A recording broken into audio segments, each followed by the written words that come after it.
Calling upon him during state of sickness. Sickness is a spirit. Àìsàn ẹ̀mí ni.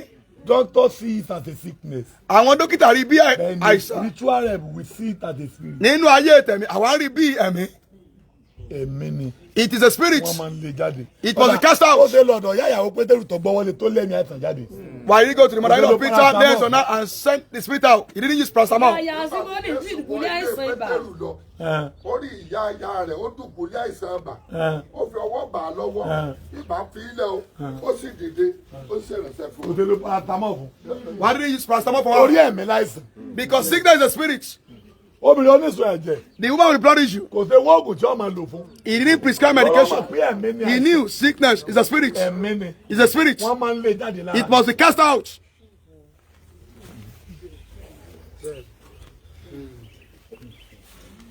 Wọ́n máa ń dín pẹ̀lú ẹ̀. It must be dealt with. Yọ jáde lára. And it come out from your body. Ọmọ kan wá láti London. A woman came from London. Ó ní orí fọ́ni o. She said it is chronic headache. Ó lọ sí mọ́ra fún oṣù mẹ́ta. For the past 3 months. Ìgbà tẹ́lẹ̀ òun ò lè gbé mọ́. When she couldn't bear Òun ra it, tíkẹ́ẹ̀tì tó ń bọ̀ wá. she put ticket and came to Nigeria. When I lay my hands on her, Ẹ̀mí orí fọ́ yẹn. the spirit of headache ran to where my hand was. When they came out with the powerful thing, the spirit will go to that place to examine what is happening.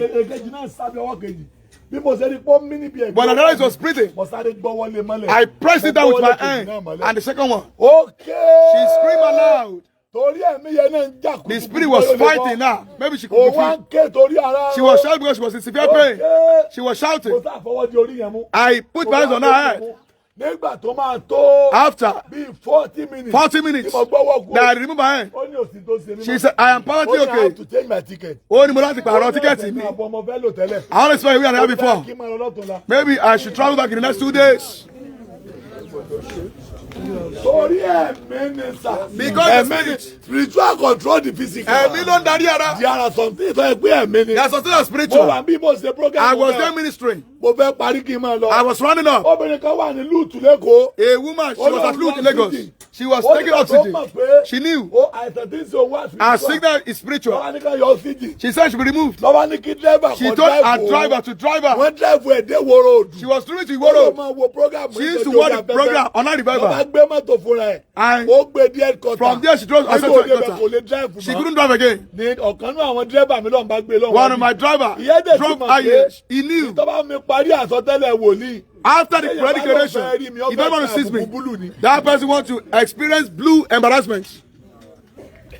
I'll be going inside peacefully. By 8 p.m. Leave me alone. Let me go and seek the face of God. The driver, don't tell her that I brought you here. Because he will fire me. When I came down from the car, she went on her knees beside the car. You know, when all this meal removed for someone, she won't be able to do very well. I laid on her. After that, I pour water on her head. It was as if something was plugged and it was removed immediately. She became okay. She said, please, where can I get food here? I want to eat. I'm hungry. She began to play with people over there. She forgot her sickness there.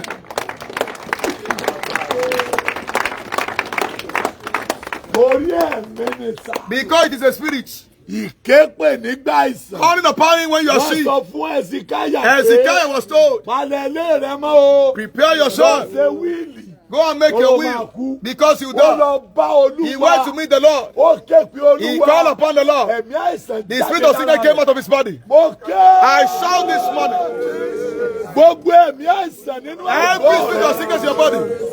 Loluwa Jehovah. God says the Lord Jehovah. Come on.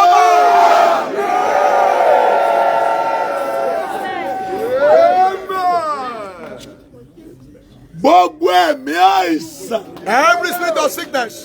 Eléyìí tó ti sodo sí ọ lára. That is chronic already in your body. Ẹ gbọ́ ọ̀rọ̀ Olúwa lẹ́nu mi. Hear the word of the Lord from my mouth. Mo ké. I scream aloud. Ó jáde. Jáde. Jáde. Jáde. Jáde. Jáde. Jáde.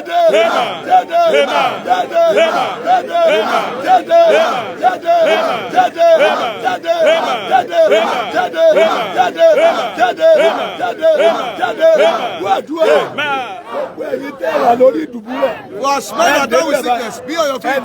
Be on your feet. If you're done with sickness, be on your feet. The work of the enemy is in your body. The Lord of sickness in your body. Come out.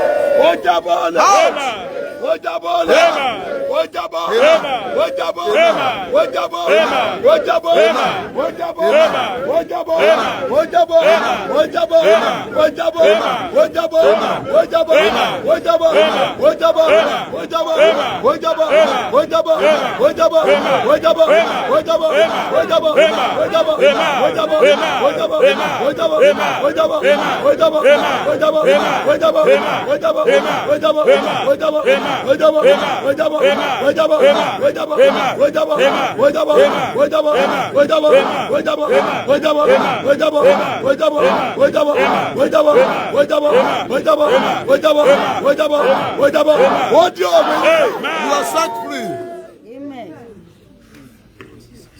Ogun táyé ní ò ní solution. The body was a has no solution. Àìsàn táyé ní bó ṣe bá kú ni. Sickness they say you will die with. Ó bá iná jáde. Come up and fire from your body. Amen.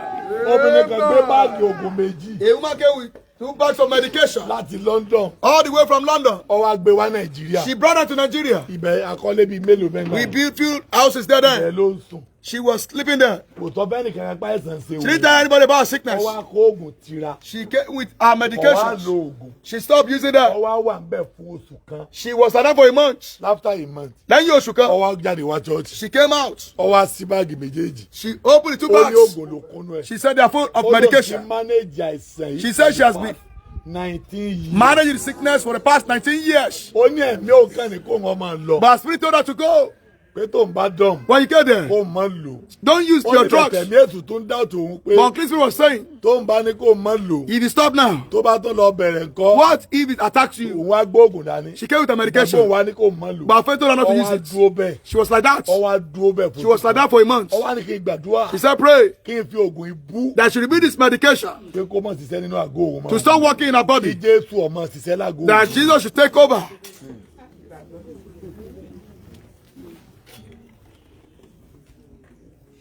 Ibẹ̀ láyé ti kọjá wájú ilé tiẹ̀.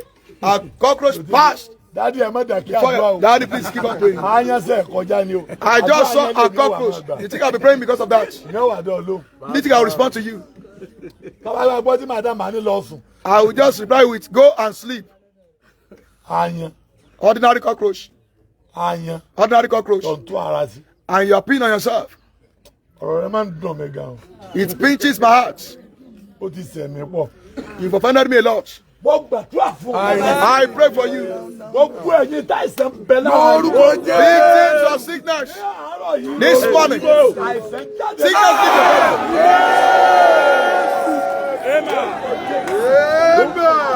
Màsẹ́ kẹrù èdè yẹ́mẹ̀kẹ́ màlúwà. Edudu kẹ̀kẹ́ de yẹ́mẹ̀kẹ́ màlúwà. Elu màkẹ́ bá dàgbà mi kẹ̀lú. Ètẹ́sẹ̀ yẹ́mẹ̀kẹ́ de yẹ́mẹ̀kẹ́. Edu yẹ́mi kẹ̀ faruwaga. Ayamaruwa káàbàruwa. Èrú èdèdè yẹ́mẹ̀kẹ́ faruwa.